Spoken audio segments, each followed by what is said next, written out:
उत्पत्तीचं पुस्तकाचा 11वा अध्याय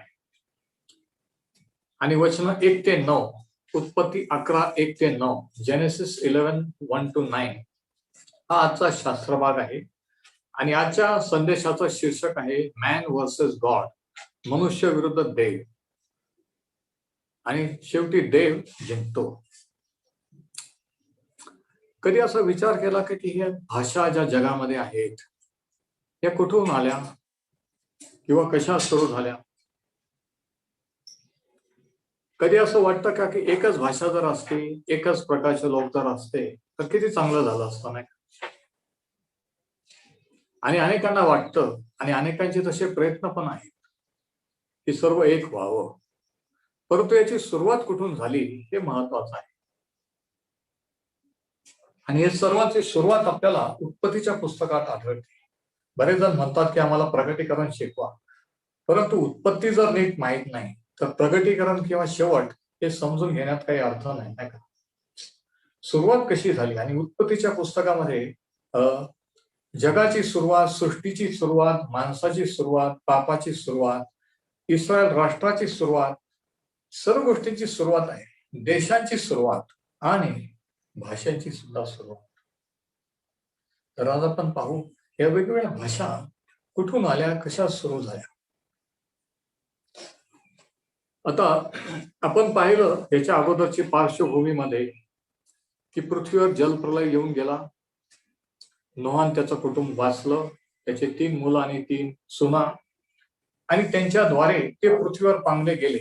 आणि आज जे देश आहेत, मग ते कोणतेही असो, कम्युनिस्ट असो, हिंदू राष्ट्र असो, मुसलमान राष्ट्र असो, हे सर्व देश राष्ट्रांची निर्मिती नोहाच्या पुत्रांकडून झालेली आहे असं पवित्र शास्त्र शिकवतं.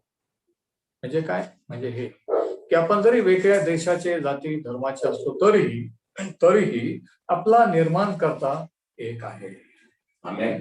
आपण एका रक्ताचे आहोत. आमेन. आमेन. ज्यावेळेस कोणी सिरियस होतं, ज्यावेळेस ते सांगतात की ब्लडची आवश्यकता आहे, त्यावेळेस कोणी म्हणतं का हे हिंदूंचं रक्त आहे, हे मुस्लिमचं रक्त आहे, त्यावेळेस जो ब्लड ग्रुप पाहिजे तो चालतो. परंतु इतर वेळेस आपण जातीभेद किंवा धर्मभेद, वंशभेद हे करतो. परंतु मूळ जर आपण पाहिलं तर शास्त्र सांगतं की एका परमेश्वराचे, एका देवाचे आपण निर्मिती आहोत. त्याच्यापासून सर्व पृथ्वीवरील राष्ट्र, लोक हे निर्माण झालेले आहेत. Praise the Lord. तर नोहाच्या जलप्रलयानंतर फक्त नोहाची फॅमिली होती जगामध्ये. विचार करा, अख्ख्या जगात एकच फॅमिली देवाला मानणारी. आणि नव्याने परमेश्वराने सुरुवात केली. अगोदरचं जे भ्रष्ट झालेलं पापी जग त्याने नष्ट केलं आणि एक नवीन सुरुवात केली नोहा आणि त्याच्या फॅमिलीपासून.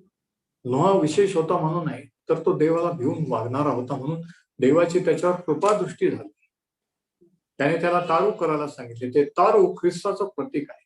त्या तारवाच्या द्वारे ते जलप्रलयापासून वाचले, देवाच्या दंडापासून, न्यायापासून. आणि ज्यावेळेस आपण प्रभूवर विश्वास ठेवतो, देवाच्या येणाऱ्या दंडापासून, न्यायापासून आपण वाचणार आहोत. शास्त्र सांगतं की त्या काळाच्या जगाचा देवाने पाण्याने नाश केला, पण हे जग त्याने अग्नीसाठी राखून ठेवलेलं आहे. म्हणजे जे झालं ते परत रिपीट होणार आहे. जगाची वाटचाल तिकडे चाललेली आहे.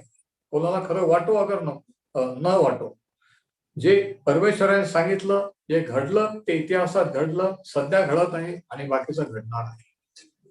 आमेन. आमेन. तर उत्पत्तीच्या 11व्या अध्यायामध्ये आपण वाचतो वचन 1 ते 9 मध्ये की भाषांची सुरुवात. हे नोहाचे पुत्र, 3 पुत्र, त्यांना पुत्र झाले, कन्या झाल्या आणि त्यांचा विस्तार झाला. आता बघा, ज्यावेळेस नोहा त्या तारवातून बाहेर आला त्यावेळेस परमेश्वराने त्याला काय आज्ञा केली आपण वाचू 9वा अध्याय 1 वचन. मग देवाने नोहाला व त्याच्या पुत्रांना आशीर्वाद देऊन म्हटले, बलवान व्हा, बहुगुणित व्हा आणि पृथ्वी भरा. कारण ती पृथ्वी आता खाली झालेली, कोणीही जिवंत नव्हतं, सर्व मरून गेलेले होते. आणि आता यांच्यावर ही आज्ञा पाळण्याची जबाबदारी. आता हीच आज्ञा आदाम आणि हव्वा यांना देखील दिलेली होती, नाही का?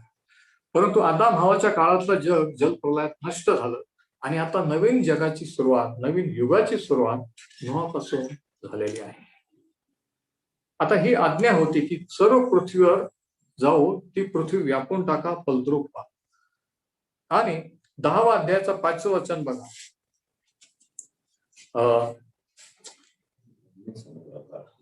उत्पत्ती 10 आणि वचन 1 पासून आपण पाहू. नोहाचे पुत्र शेम, हाम व याफेत यांची वंशावळ. जलप्रलयानंतर त्यांना पुत्र झाले. आणि मग याफेतचे पुत्र कोण? गो. आणि ते सांगितलेलं आहे. आणि 5व्या वचनात असं म्हटलेलं आहे, उत्पत्ती 10 आणि 5 नीट बघा.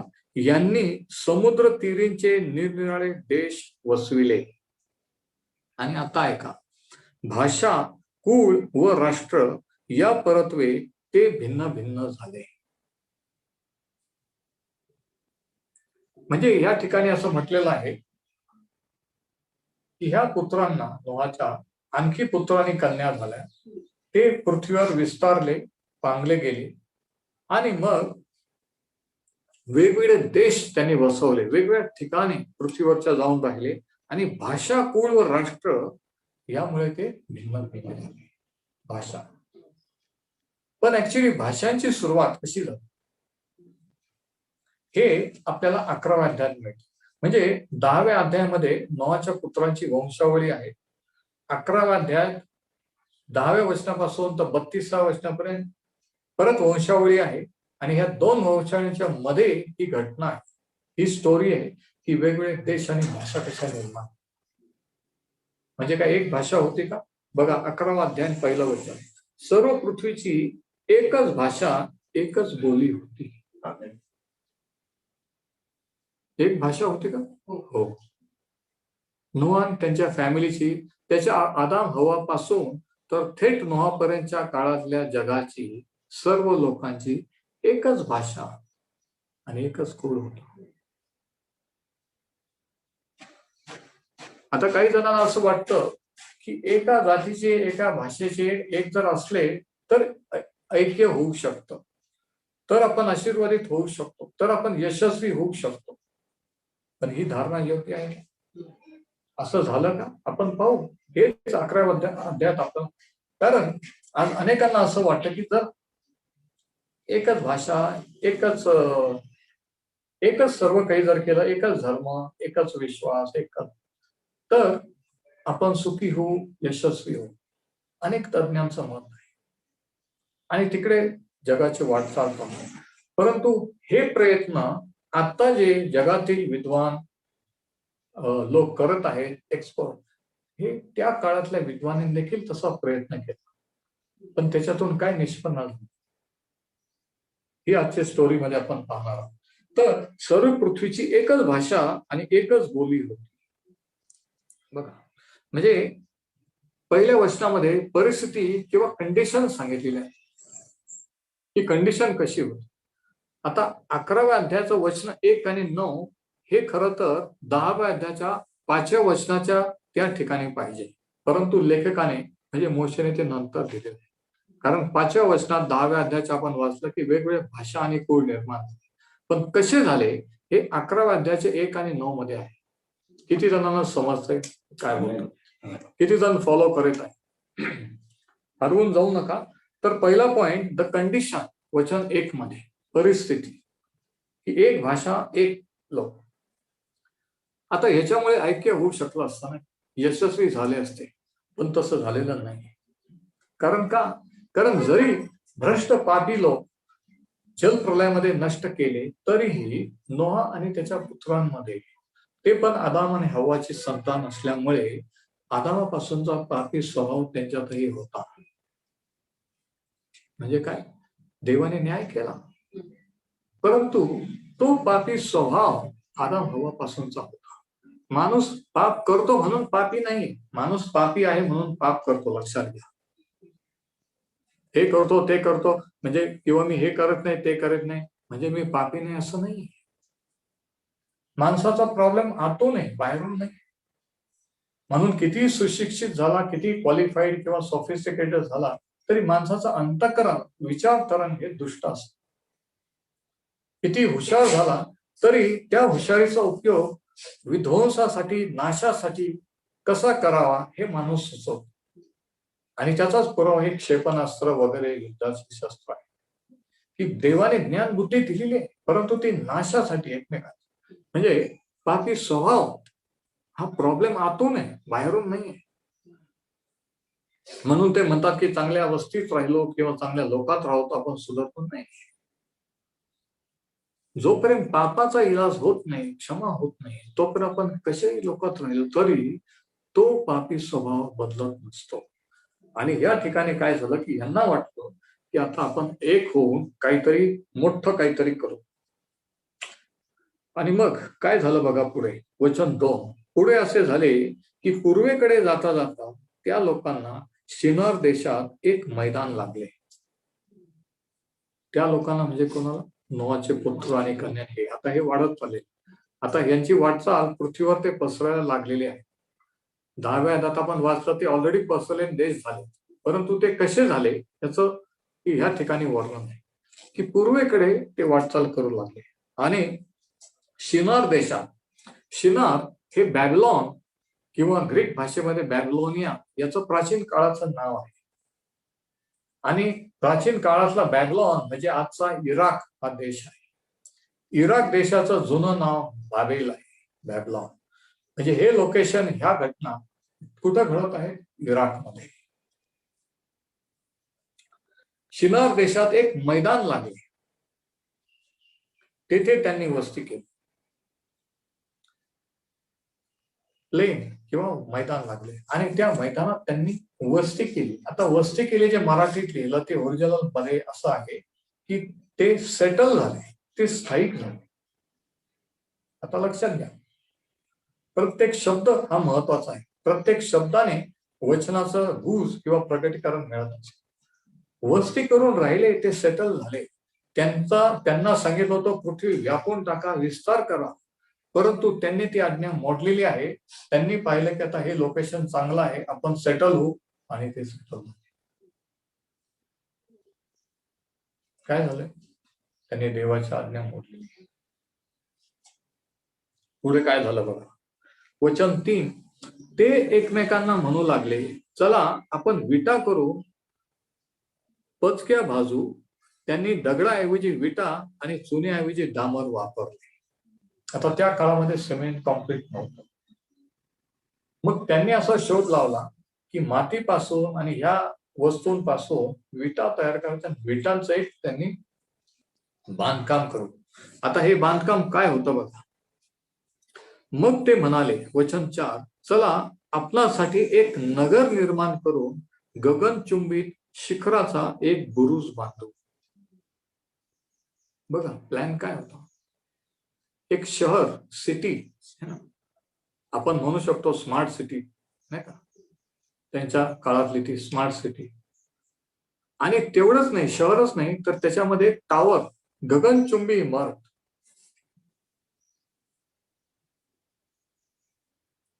हा त्यांचा प्लॅन होता.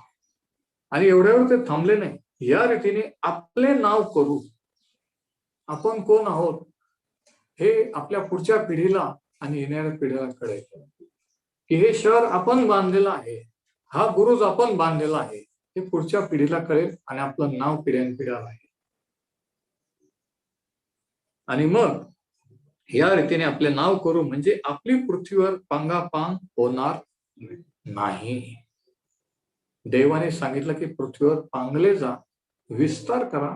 आणि हे म्हणतात की आपण एकाच ठिकाणी राहू, एकाच शहरात राहू, म्हणजे आपली पांगापांग होणार नाही. म्हणजे काय? म्हणजे हे की देवाने जे सांगितलं त्याच्या अगदी विरुद्ध आता हे करायला लागते. पापी जग पूर्वीचं नष्ट झालेलं आहे, जलप्रलय. ही दुसरी पिढी आहे, हे नवीन जगाची पिढी, नवीन सुरुवात आहे. पण प्रॉब्लेम तोच आहे.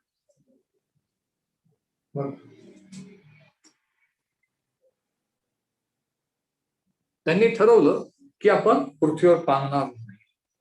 आता पहिली गोष्ट त्यांनी ठरवलं की शहर बांधलं. शहर पहिल्याने कोणी बांधलं? उत्पत्ती 4:17 मध्ये आपण वाचतो की कैनाने शहर बांधलं. त्याचं नाव एनोखच्या मुलाचं नाव. नंतर आपण 10व्या अध्यायाच्या 9 ते 12 वचनात वाचतो. उत्पत्ती 10, 9 ते 12 मध्ये, तो परमेश्वराच्या दृष्टीने बलवान पारधी झाला, म्हणून निम्रोदासारखा परमेश्वराच्या दृष्टीने बलवान पारधी असा म्हणण्याचा प्रघात आहे. निम्रोद आणि हा हामाच्या वंशातून. आता हे शेम, हाम, याफे त्याच्यापासून सर्व देश निर्माण झाले. मागच्या संदेशात आपण पाहिलं की भारत देश किंवा भारतीय, नोहाच्या कोणत्या पुत्राचे आपण आहोत भारतीय, त्याची लिंक हे आहे आणि अनेकांना माहित नाही. आता हे मी परत सांगत नाही, तुम्ही मागच्या आठवड्याचा संदेश बघा की वेगवेगळे देश ज्यांचे प्राचीन नाव, आजचे नाव कोणते, आणि भारत, आपण त्या 3 पुत्रापैकी कोणत्या पुत्राचे वंशज आहोत. तर निम्रोदासारखा परमेश्वराच्या दृष्टीने बलवान पारधी असा म्हणण्याचा प्रघात आहे. शिनार देशात, वचन 10वा अध्याय, शिनार देशात बाबेल, एरक, अक्काद व कालने ही त्याच्या राज्याचा आरंभ होत. त्या देशातून तो पुढे अश्शूरास गेला व त्याने निनवे, रहोबोत व काल ही वसविली. आता हे शहराचे नाव आहे. पहिल्याने कैनाने शहर बांधले, नंतर निम्रोदाने शहर बांधले. बघा, ते स्पिरिट, दुरात्मे हे ह्या पृथ्वीवर, भूतलावर आहेत.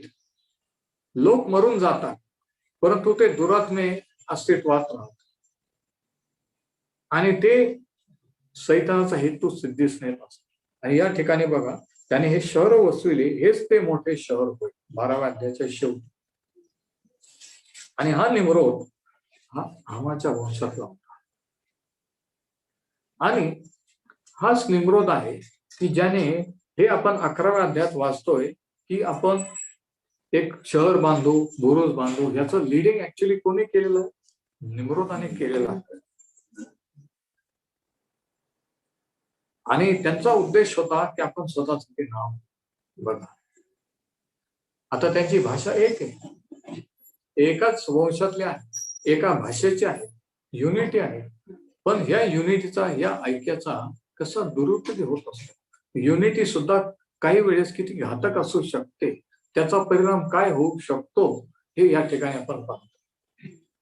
तर या ठिकाणी या लोकांचा प्रॉब्लेम काय आहे? बंडखोरी, देवाविरुद्ध बंड. देवाने जे सांगितलं त्याच्या नेमकं उलट करायचं. दुसरी गोष्ट, गर्व, स्वतःचं नाव व्हायला पाहिजे. आज किती लोक असे आहेत की ज्यांना वाटतं की लोकांनी आमच्याकडे पाहिलं, माझं नाव व्हायला पाहिजे.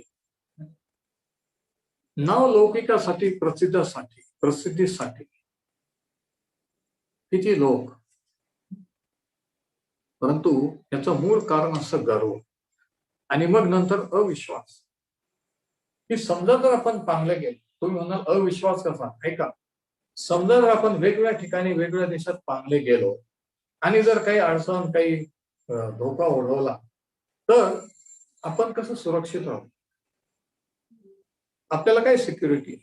पण जर आपण शहर बांधलं, एका ठिकाणी राहू, संगती राहिलो, तर आपण सिक्युअर राहू, सुरक्षित राहू. ही त्यांची धारणा, पण ती धारणा चुकीची होती. देवाने सांगितलं की पृथ्वीवर विस्तारले जा, पांगले जा, व्यापून टाक. देव त्यांची सुरक्षा करणार होते, पण ह्यांनी देवाला बाजूला सारलेलं आहे आणि स्वतःची सुरक्षा स्थापन करेल. किती वेळेस असं होतं नाही का? त्यांचा विश्वास विटा आणि दगडाने ह्याच्यावर. आज लोकांचा विश्वास बँक अकाउंट, इस्टेट प्रॉपर्टी ह्याच्यावर आहे, क्वालिफिकेशन ह्याच्यावर. मी जर शिकलो, मला माझ्या क्वालिफिकेशन प्रमाणे नोकरी लागेल, बिझनेस करेल आणि मग आम्ही सुरक्षित. देवावर नाही आहे. आणि हेच या ठिकाणी झाले. अनेकांची सिक्युरिटी त्यांचं बँक बॅलन्स, त्यांचं शिक्षण आहे, त्यांची हुन्नर, त्यांची कला कौशल्य आहे. देव नाहीये. ज्या देवाने त्यांना ते कला कौशल्य दिलं, ज्ञान बुद्धी दिली, म्हणून ते शिकून त्या पदावर येऊ शकले, त्या देवाला ते विसरले. हा मनुष्य स्वभाव.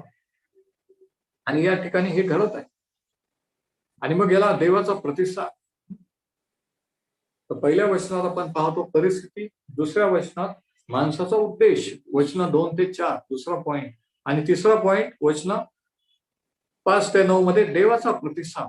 आता हे सर्व चाललेलं असताना, हे बांधकाम सुरू झालेलं असताना देवाने याला कसं प्रतिसाद दिला आपण पाहू. वचन 5, तेव्हा मानव पुत्र नगर व बुरुज बांधित होते, ती पाहण्यास परमेश्वर उतरले.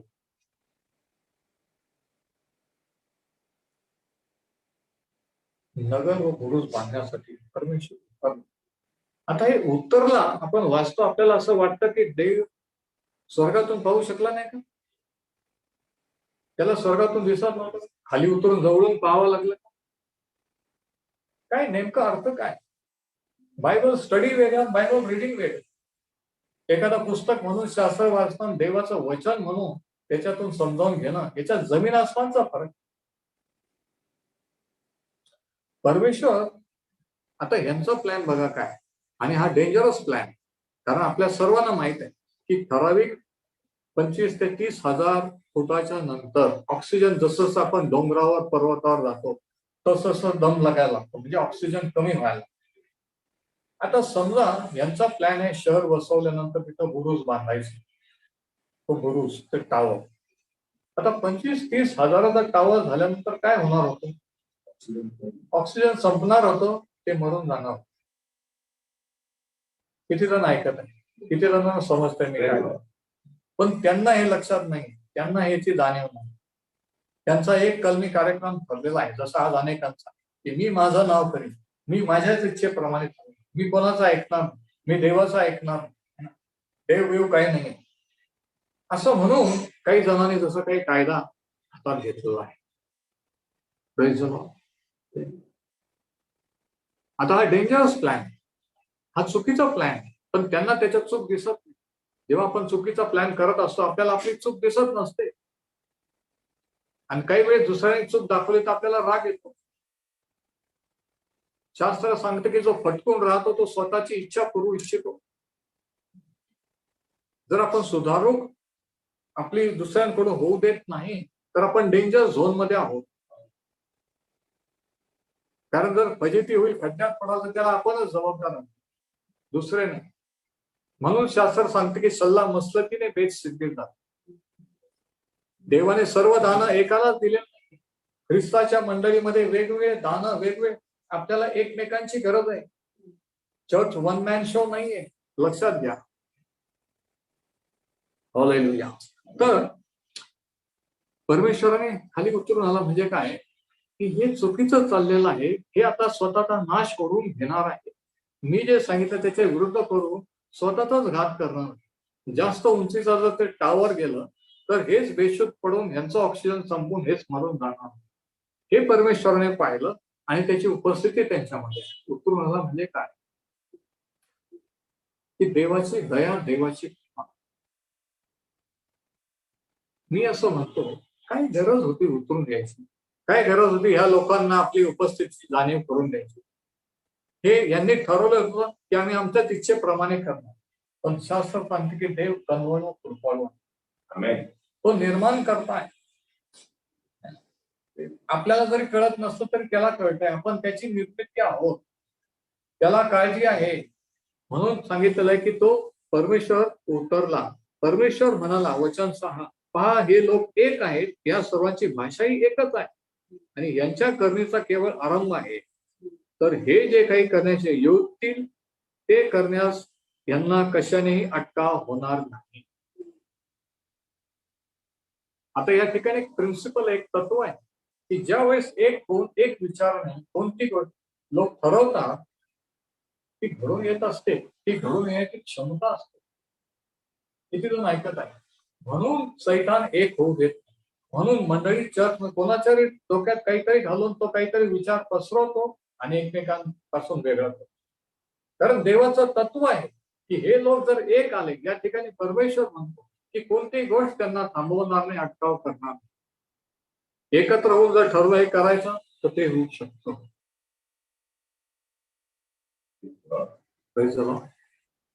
नाही, कोणाला तरी नाही समज.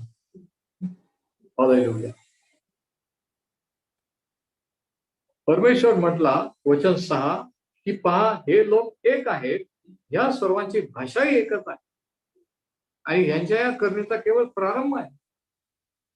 आता सुरुवात केली, आता अजून काय काय करतील एक होऊन सांगता येत नाही, आणि याच्यामुळे ते स्वतःचा नाश करून घेतील, पण त्यांना कळत नाही येते. तर चला वचन 7, तर चला आपण खाली जाऊ.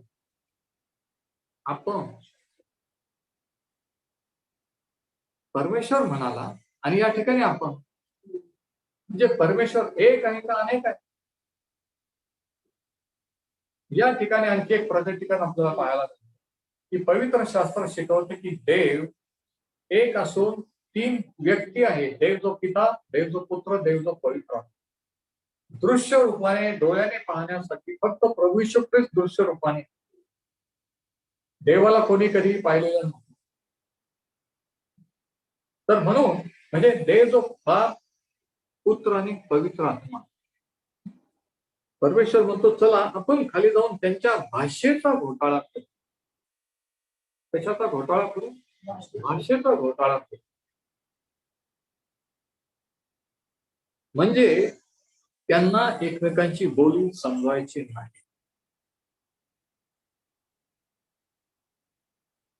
काही वर्षापूर्वी आम्ही 2019 मध्ये मुंबईला गेलो. त्यावेळेस जगातली सर्वात उंच इमारत बुर्ज खलिफा, आणि ते पाहिल्यानंतर मला एकदम ही स्टोरी आठवली शास्त्रात.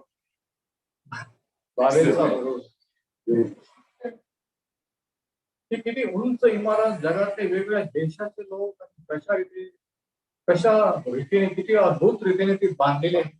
माणूस पाहतच राहतो. आणि ते वैभव आहे, ते largest building in the world, हे त्यांचं भूषण आहे की जगातली सर्वात मोठी इमारत आमच्या देशात, आणि जगातले लोक आमच्याकडे ते पाहायला आहे. आणि असाच काहीतरी ह्या लोकांचा प्लॅन होता 11 वाजता. आणि देवाने ठरवलं की आता हा प्लॅन जर फेल सक्सेस झाला तर हे स्वतःचा नाश करून घेईल. माझे उद्देश सिद्धीत जाणार नाही, म्हणून त्याने सांगितलं की आपण त्यांची भाषा बदलून टाकू. बघा, त्यांच्या भाषात घोटाळा. भाषा किती महत्वाची आहे. साऊथ इंडियात ज्यावेळेस सोनू आणि अनिकेत होते कारुण्यात, आम्हाला बरेच वेळेस तामिळनाडूला जाण्याचा योग आला, आणि बरेच वेळेस आम्हाला शहरात जावं लागायचं. पण प्रॉब्लेम असा व्हायचा की सर्व तामिळमध्ये, बसवर लिहिलेलं तामिळमध्ये, बोलणारे तामिळ, आणि सर्व काही विचारायचा तर प्रश्न पण आहे. म्हणजे भाषा जर येत नसते, भाषेचा जर गोंधळ असला, तर आपण किती मोठ्या शहरात असतो, सर्व असतं तरी सगळं ठप्प होतं, काहीच करू शकतो. आपण काय बोलतो त्यांना कळत नाही, ते काय सांगतात ते आपल्याला कळत नाही. आणि मग कोणीतरी एक पोलीस पाहायचा किंवा हे, आणि मग त्यांना इंग्लिश मध्ये विचारायचं, आणि मग ते इंग्लिश. तर भाषा काय करते की आपल्याला एकमेकांशी कनेक्ट करते.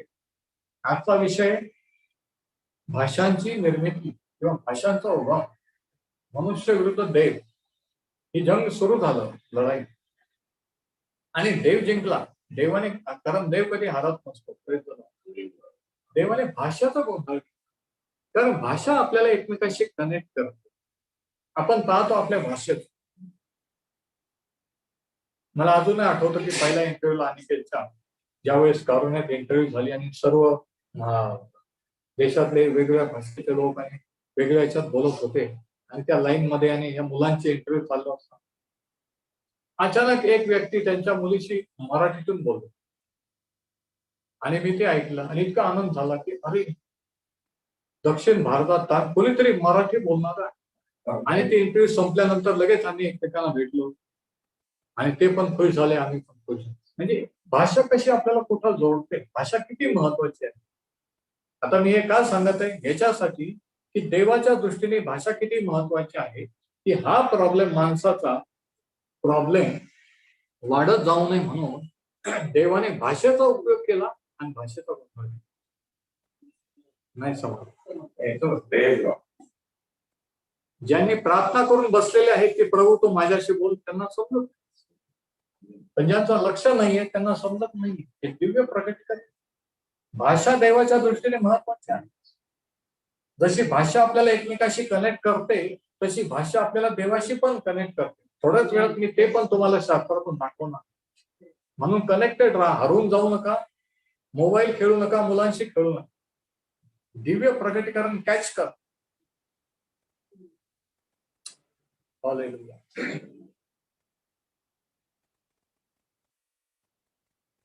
वचन 7. तर चला आपण खाली जाऊन त्यांच्या भाषेचा घोटाळा करू, म्हणजे त्यांना एकमेकांची बोली समजायची नाही. म्हणजे कोणी जर म्हणलं ए विटा, तो कोणीतरी मातीच घेऊन जाईल. कोणी म्हटलं पाणी आणा, वेगळंच काहीतरी, आणि असं करून ते वैतागून जातील. ते बांधकाम शेवटी थांबवून भाषेचा भाषा किती महत्वाची आहे. भाषा आपल्याला एक पण करू शकते, वेगळी पण करू शकते. मला माहित नाही काही जणांना का समजत नाही. वचन 8. नंतर परमेश्वराने तेथून त्यांना सर्व पृथ्वीवरच्या पाठीवर पाठविले, याप्रमाणे त्यांचे नगर बांधवायचे राहिले. तो प्लॅन फेल गेला. मनुष्य विरुद्ध देव, आणि शेवटी कोण जिंकतो? माणूस. माणसाला वाटतं की आता माझ्याजवळ लेटेस्ट इक्विपमेंट्स आहे ना, लेटेस्ट टेक्नॉलॉजी आहे, आम्ही अंतराळ जाऊन तिथून कनेक्ट, कोणत्याही ग्रहाशी कनेक्ट करू शकतो, काही करू शकतो. असं वाटलं की नवीन काहीतरी मेडिकल सायन्स. आणि आता सर्व आरोग्य सर्वांसाठी जागतिक आरोग्य संघटनेची घोषणा होती काही वर्षात, आणि ज्या वेळेस ही घोषणा केली, नवीन काहीतरी नवीन काहीतरी आलं. ज्या वेळेस असं वाटतं की आपण जिंकलो, मिळवलं, त्या वेळेस असं होतं. आणि आपल्याला माहित आहे की कोरोना म्हणजे माणूस देवाशिवाय पृथ्वीला कंट्रोल करू शकत नाही. देवाला जर बाजूला ठेवलं, देवाची इच्छा आहे पृथ्वी आपण टाका, ती हस्त करा, माझ्या वतीने सत्ता चालवा, पण देवाशिवाय आपण ती सत्ता चालवू शकत नाही. ते वेळोवेळी आता किती लेटेस्ट टेक्नॉलॉजी अमेरिकेसारख्या देशामध्ये भूकंप झाल्यानंतर कळतं नुकसान झालं, पण सगळ्यात लेटेस्ट इक्विपमेंट त्यांच्याकडे, की भूकंप कधी होईल हे समज नाही, पण कळतं का? जर कळलं असतं वादळ येण्याची, पण वादळ नुकसान होतं आणि नंतर कळतं की आले. म्हणजे निसर्गावर नियंत्रण देवाशिवाय माणूस करू शकतो. माणूस आहे देव. प्रयत्न करतो, या ठिकाणी प्रयत्न केले, आजही माणसं प्रयत्न करतात, तज्ञ प्रयत्न करतात, परंतु ते प्रयत्न निष्फळ ठरतात. देव दाखवून देतो की देव तू नाही, मी आहे. तू देव नाहीये, मी देव आहे. Praise the Lord. जरा समजलं तर जरा वर हात करा, म्हणजे मला कळेल की कोण ऐकत आहे.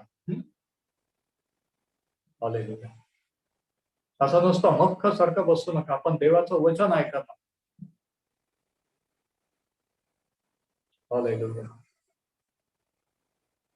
वचन 9. म्हणून त्या नगराचे नाव बाबेल असे पडले.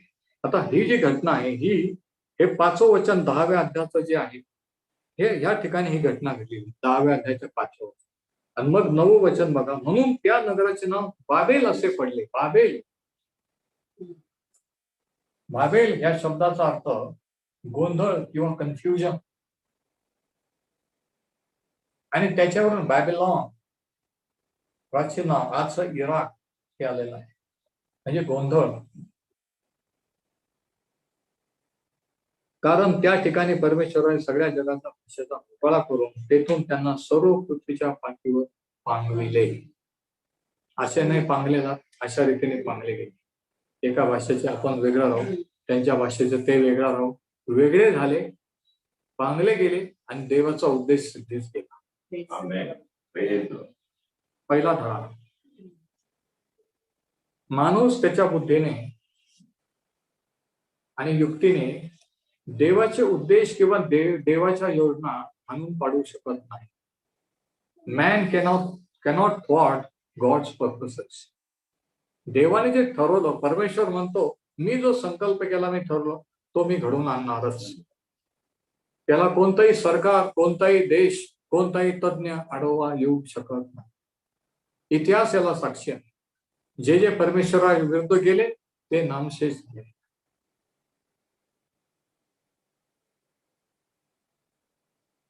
तर ह्या ठिकाणी आपण पाहतो की देवाने त्यांच्या भाषा बदलल्या आणि त्यांना थांबवलं. आता काही लोकांना असं वाटतं की हे देवाने त्यांचा न्याय निवाडा, गॉड जजमेंट, न्याय निवाडा होता, देवाने त्यांना शिक्षा दिली भाषा बदल. ऐकून घ्या, मलाही असं वाटत होतं, ऐकून घ्या, नीट ऐकून घ्या. हा न्याय नव्हता, ही शिक्षा नव्हती, ही देवाची दया होती. It was not God judgement, it was God's mercy. कारण जर तसं होऊ दिलं असतं तर किती लोक त्या टावरच्या खाली मरण पावले, किती लोक वर उंचावर बांधकाम करताना ऑक्सिजन नसल्यामुळे मरून पडले असते. विचार करा. म्हणून देव त्यांच्यामध्ये उतरून आला आणि भाषा बदलली, म्हणजे त्याची दया होती त्यांना, त्यांचा जीव वाचवण्यासाठी. Praise the Lord. देवाची स्तुती असं कोणाला तरी समजतंय, कोणीतरी माझं ऐकत आहे.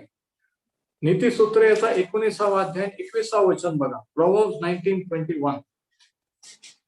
या ठिकाणी एक तत्व, एक प्रिन्सिपल आहे. मनुष्याच्या मनात अनेक मसलती येतात, मनुष्याच्या मनात अनेक मसलती येतात, परंतु परमेश्वराची योजना सिद्धीस जाते. मसलती हा शब्द अंडरलाईन करा आणि योजना हा शब्द अंडरलाईन. 19 आणि वचन 21. मसलती, योजना, प्लॅन. माणूस अनेक योजना करतो, परंतु परमेश्वराची योजना किंवा परमेश्वराचा उद्देश, योजना अंडरलाईन केली तर त्याच्या बाजूला लिहा उद्देश, पर्पस. ओरिजिनल शब्द आहे पर्पस, उद्देश. परमेश्वराचा उद्देश सिद्धीस जातो. माणसाच्या योजना किती असल्या तर देवाला जे साध्य करायचंय, देवाचा जो उद्देश आहे तो माणसाच्या योजनेने फेल जात नाही. शेवटी देवाचाच उद्देश, शेवटी देवच जिंकतो. मला सांगू नाही, पण मला वाटतं की मी जिंकणार. तुम्हाला वाटल जसं या लोकांना वाटलं. किती हाईटचं ते बुरुज बांधलं गेलं आपल्याला माहित नाही, कदाचित 5,000 10,000, आणि त्यांना वाटलं की आपण यशस्वी होऊ, पण तसं झालं नाही. देवाने हस्तक्षेप केला. ज्यावेळी चुकीच्या प्लॅन, चुकीच्या योजना आपण करत असतो ना, त्यावेळी देव हस्तक्षेप करतो आणि ते आपल्या चांगल्यासाठी. पण आपण चिडतो, आपण देवावर रागवतो, आपल्याला वाटतं की मी अशी प्रार्थना केली, मी असा विश्वास धरला आणि माझा प्लॅन फ्लॉप गेला, फेल झाला. नाही, काही वर्षांनी, कालांतराने कळलं की जे झालं ते चांगल्यासाठी. किती जणांना समस्या मी काय, किती जण आमेन म्हणू शकतो? देव जिवंतांचा देव आहे. किती जण जिवंत आहे? जिवंत लोकच हात वर करू शकतात, त्याचे गौरव करू शकतात. नाही, जे आत्म्याने जिवंत झाले, ज्यांना आत्मिक भाषा कळती, ते ज्यांना आत्मिक प्रकटीकरण, ते मी आत्मिक लोकांशी बोलत आहे, जनरल पब्लिकशी नाही, दैहिकांशी नाही. लक्षात घ्या,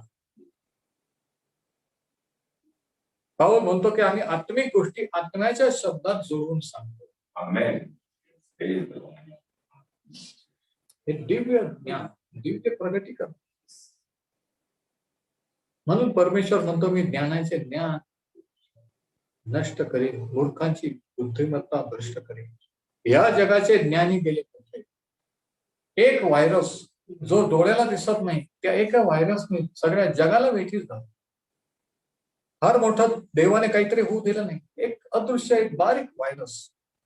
फार मोठं जर केलं तर काय होईल? विचार कर. कधी विचार केला नसेल तर विचार कर. एक व्हायरसने देव त्याचं सामर्थ्य दाखवू शकतो, जग थांबवू शकतो, तुम्हाला मला घरात बसवू शकतो, तर देव काहीही करू शकतो. नाही, पण आम्हाला टाइम नाही. तुम्हाला टाइम, तुम्हाला घरात कसं बसवायचं हे देवाला चांगलं माहिती. तुम्हाला टाइम कसा मिळवून द्यायचा आणि ठिकाणावर कसं आणायचं हे आपल्या निर्माणकर्त्याला माहित असतं. म्हणून कोणी त्याला चॅलेंज करू, आणि तरी काही जण मूर्खासारखे चॅलेंज करतात आणि हारतात, वारंवार हारतात. मनुष्य विरुद्ध देव, पण मनुष्य नाही, शेवटी देवच जिंकतो, देवाचाच विजय होता.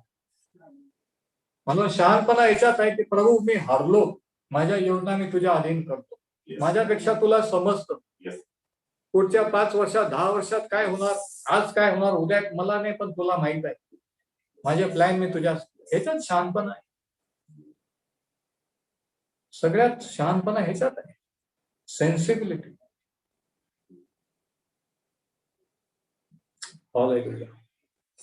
तर वचन 5 ते 9 मध्ये देवाचा प्रतिसाद की भाषा बदलण्यामध्ये त्यांना शिक्षा नाही, तो उलट त्यांच्यावर दया केली, त्यांना वाचवलं, त्यांच्यावर कृपा केली. नीतिसूत्रे 21:30. हा, आणखी एक वचन बघा, प्रोव्हर्ब्स 21:30. नीतिसूत्रे 21:30. परमेश्वरापुढे शहाणपण, बुद्धी व युक्ती ही मुळीच चालत नाही. आता मला माहिती आहे हे वचन ऐकून काही जण आमेन म्हणणार नाही, पण असू द्या, आमेन जरी म्हटलं नाही तरी ते वचन ऐका, वाचा. परमेश्वरापुढे काय चालत नाही? शहाणपण, बुद्धी आणि युक्ती. आपलं क्वालिफिकेशन, आपण किती एक्सपर्ट आहोत, आपण किती एक्सपिरियन्स्ड आहोत, ते देवापुढे नाही चालत, कारण तो निर्माण करत आहे. बघा, हवामानाचा अंदाज, तज्ञांचा अंदाज 24 तासात असं होईल, आणि लगेच ते सांगतात 48 तासात महाराष्ट्रात मान्सून येईल, आणि लगेच ते थोड्या वेळाने सांगतात की मान्सून लेट, किंवा अचानक 48च्या अगोदर पाऊस सुरू होतो. कुठे गेला अंदाज? तो अंदाज आहे, तर्क आहे, त्याप्रमाणे होईलच असं नाही. म्हणून परमेश्वरापुढे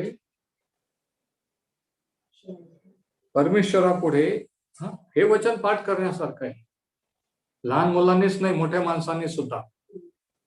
परमेश्वरापुढे शहाणपण, बुद्धी व युक्ती ही मुळीच चालत नाही.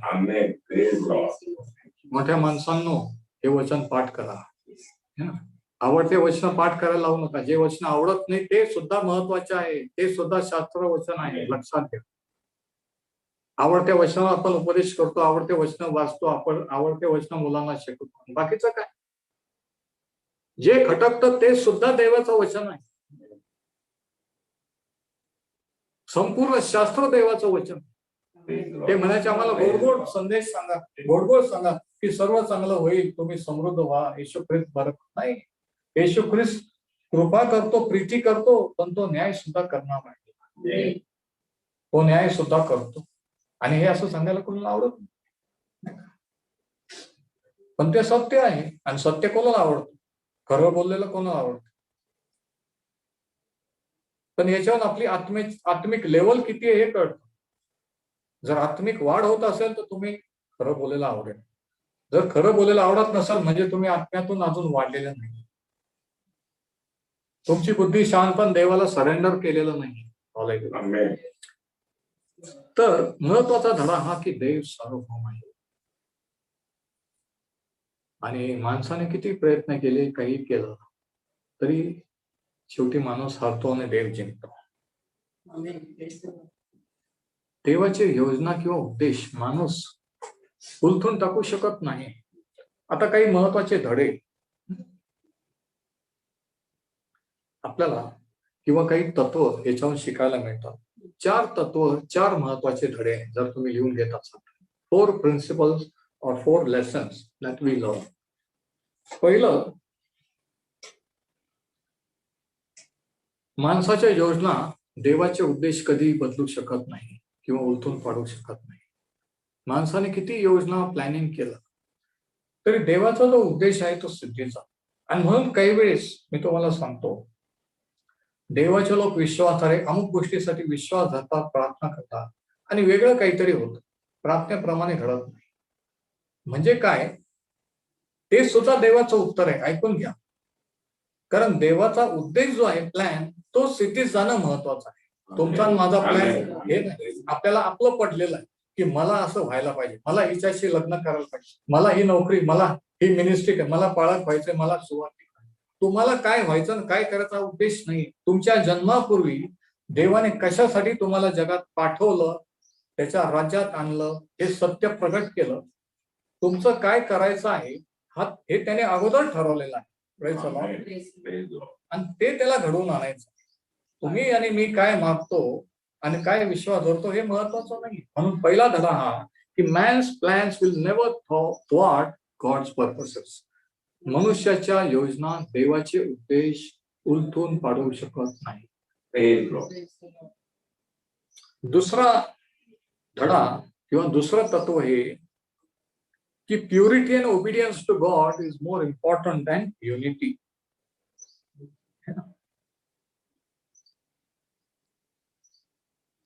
ऐक्यापेक्षा शुद्धता आणि देवाचं ऐकणं हे महत्वाचं आहे. कारण देवाचं आज्ञापालन केल्याशिवाय ऐक्य होऊ शकत नाही. समजलं? काही जणांना नाही समजलं, म्हणून परत एकदा रिपीट करतो. दुसरं तत्व की देवाचं आज्ञापालन केल्याशिवाय खरं ऐक्य येऊ शकत नाही. ते कुटुंबात असो, मंडळीत असो, कुठेही असो.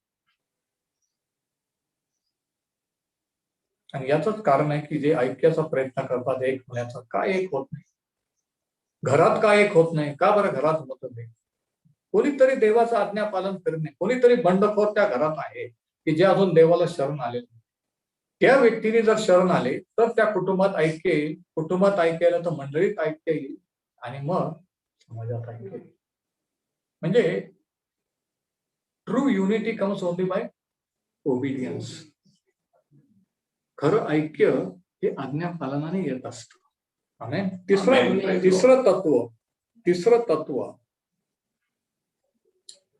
तिसरा धडा हा, the communication gap can only be filled by Jesus Christ. The communication gap म्हणजे संपर्क किंवा संभाषणाचा जे गॅप आहे, जो दुरावा आहे, तो फक्त प्रभू येशू ख्रिस्ताच्या द्वारे भरला जाऊ शकतो. लिहून घ्या आणि मी आता सांगतो त्याचा अर्थ. संभाषणाचा गॅप फक्त ख्रिस्ताच्या द्वारे भरला जाऊ शकतो. The communication gap can only be bridged by Christ. इफिसकरास पत्राच्या 2ऱ्या अध्यायात सांगितलेलं की ख्रिस्ताने दोघांना एक करून मधली आडभिंत पाडली. देवाने आपल्याला एक केलं आणि ख्रिस्ताने देवाचा माणसाचा समेट केला आणि मधली आडभिंत होती पापाची. ते पापाची शिक्षा त्याने भोगली, पापाचा प्रॉब्लेम सॉल्व्ह केला.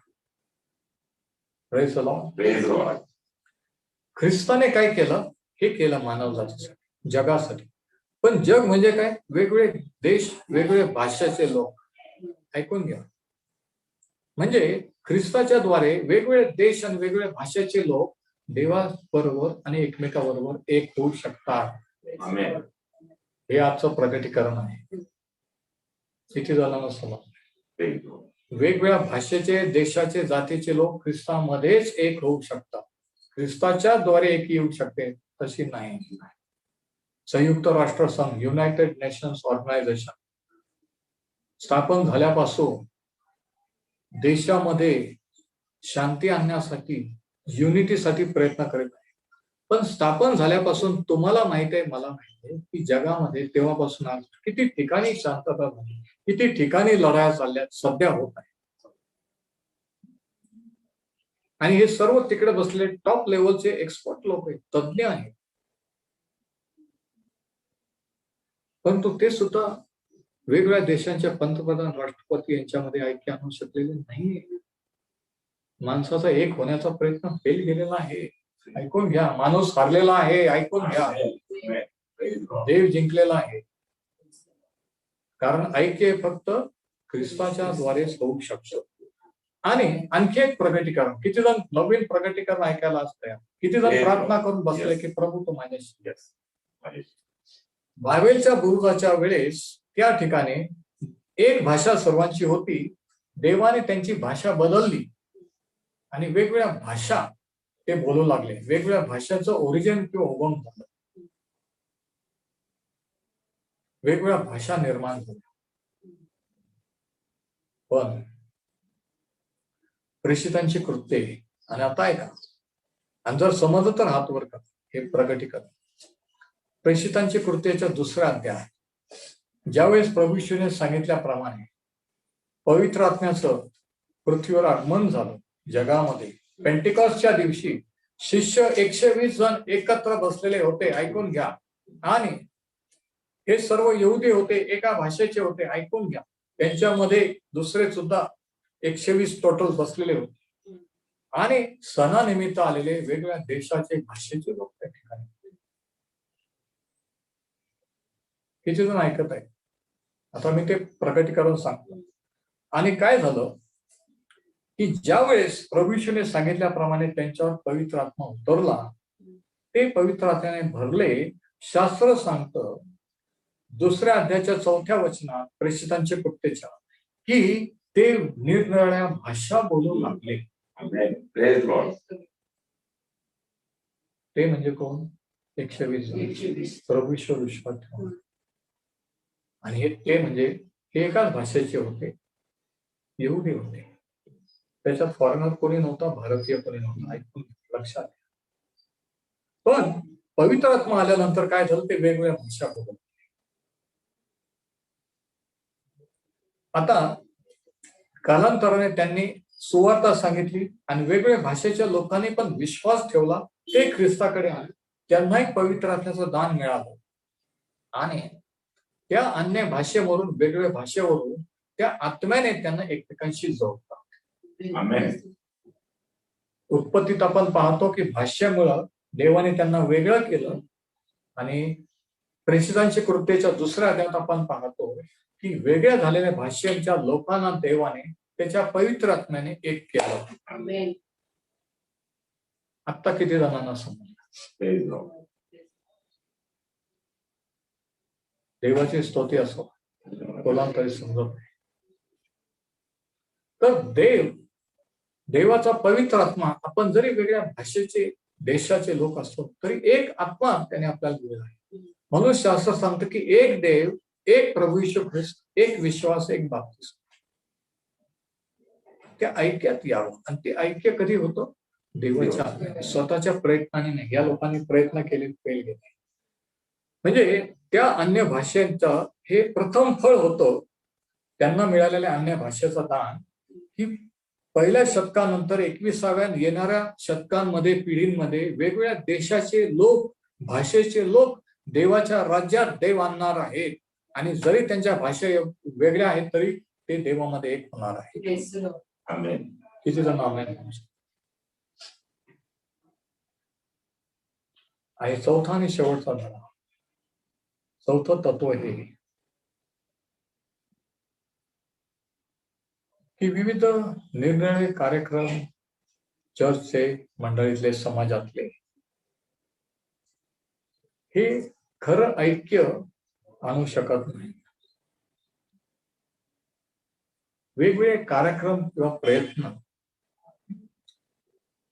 आपल्याला एक करू शकत नाहीत. Superficial relationships and artificial activity will miss the meaning of life.